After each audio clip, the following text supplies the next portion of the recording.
This document makes it possible to understand how international law and justice works, but mostly how its basic principles can be bypassed. The resolutions passed against Libya are based on various allegations. Notably on the statement claiming that Gaddafi had led jet attacks on his own people and engaged in a violent repression against an uprising, killing more than 6,000 civilians. These allegations were spread before they could have been verified, but it was on the basis of this claim that the Libyan Jamahiriya government was suspended from the UN Human Rights Council before being referred to the UN Security Council. One of the main sources for the claim that Gaddafi was killing his own people is the Libyan League for Human Rights, an organization linked to the International Federation of Human Rights, the FIDH. On the 21st of February 2011, the General Secretary of the Libyan League for Human Rights, Dr. Slimane Bouchiguir, initiated a petition in collaboration with the organization UN Watch and the National Endowment for Democracy. This petition was signed by more than 70 NGOs. Then a few days later, on the 25th of February, Slimane Bouchiguir went to the UN Human Rights Council in order to present the allegations concerning the crimes of Gaddafi's government. In July 2011, we went to Geneva to interview Dr. Slimane Bouchiguir. We started with a question about this petition. Vous avez fait un travail merveilleux en révélant les crimes de Kadhafi, notamment grâce à votre pétition qui a réuni plus de 70 ONG au Conseil de Genève. Était-ce un travail difficile de réunir beaucoup d'ONG comme ça? Pour vous dire la vérité, c'est pas très difficile parce que tous les ONG se connaissent entre elles. Et finalement, la réunion du Conseil des droits de l'homme amène tout le monde à Genève. Et c'est à ce moment-là qu'on a fait cette pétition et qu'on a fait signer par tous ces membres. So a few days after the launch of the petition, Dr. Slimane Bouchiguir went to the 15th special session of the UN Human Rights Council, which took place on the 25th of February 2011. There, he held a speech in the name of the Libyan League for Human Rights.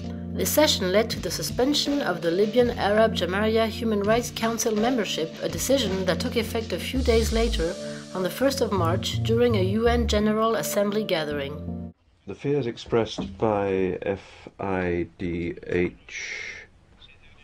over the last few days are unfortunately coming true. Colonel Gaddafi is implementing a scorched earth policy.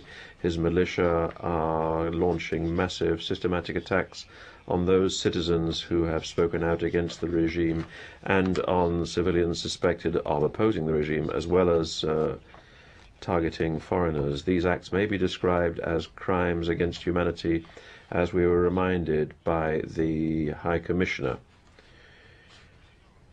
President, fresh information keeps arriving as to the murders of soldiers refusing to carry out orders, the killing of the wounded in hospitals, and then the disappearance of their bodies, orders to bomb given to fighter pilots. Gaddafi's intention proclaimed in his statement on the 22nd of February to get rid of the rats and the drug addicts had to be taken seriously. FIDH and its member organizations particularly fears the murderous capabilities of mercenaries who have been hired by Gaddafi, the numbers of which are estimated at 6,000, including 3,000 in Tripoli alone, according to the Libyan Human Rights League. These mercenaries seem to have carte blanche to pillage and kill all civilians without distinction. FIDH has also strongly called upon states whose nationals are included among these mercenaries to take all the necessary steps to try to neutralize them in accordance with their international obligations. FIDH and the Libyan Human Rights League calls for the protection of migrants, allowing them to leave through humanitarian corridors and through other appropriate means. We call upon the members of the Council here to adopt a resolution to set up an international commission of inquiry into grave human rights violations which are currently being perpetrated in Libya, and to suspend the Gaddafi regime from the Human Rights Council. I thank you. A few months later, on July 7, and again in the name of the Libyan League for Human Rights, Slimane Bouchiguer sent a letter to the French lawyers Roland Dumas and Jacques Vergès, who had gone to Libya in order to assist the civilian victims of the NATO bombings. In this letter, he accuses the forces loyal to Colonel Gaddafi of a staggering number of civilian murders. Vous faites état de nombreux crimes en Libye.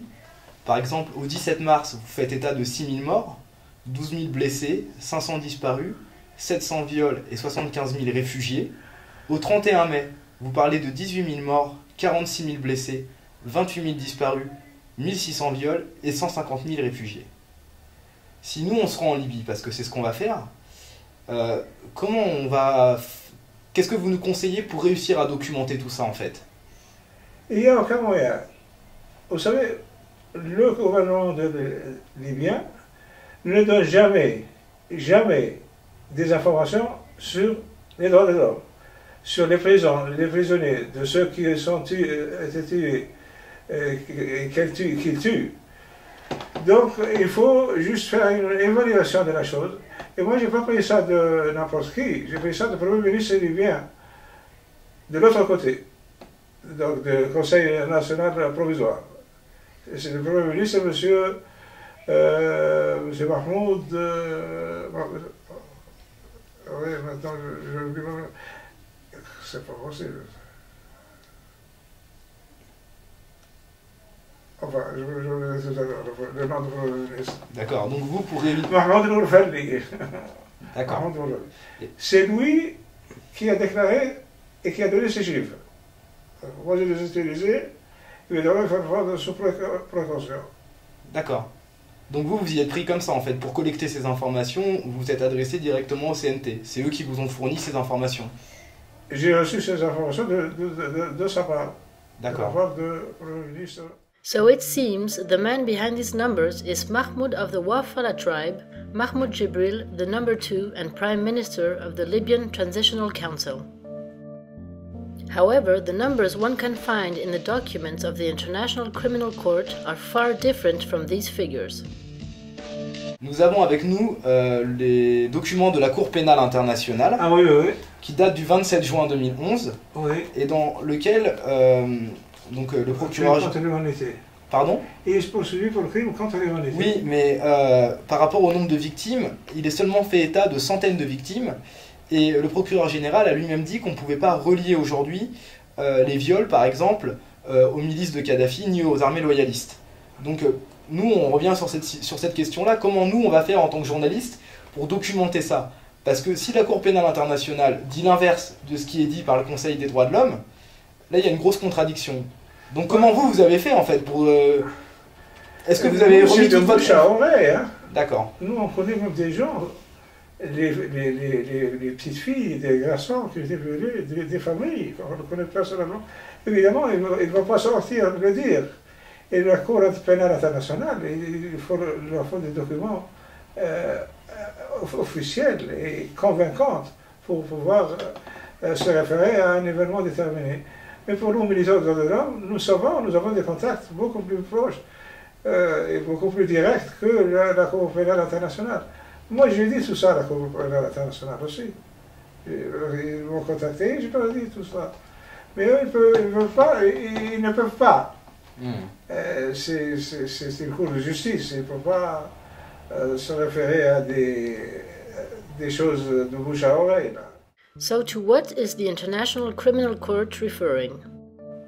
On May 16, 2011, its prosecutor, Luis Moreno Ocampo, requested the judges to issue arrest warrants for Muammar Gaddafi, Saif al-Islam and Abdullah al-Sanusi for committing crimes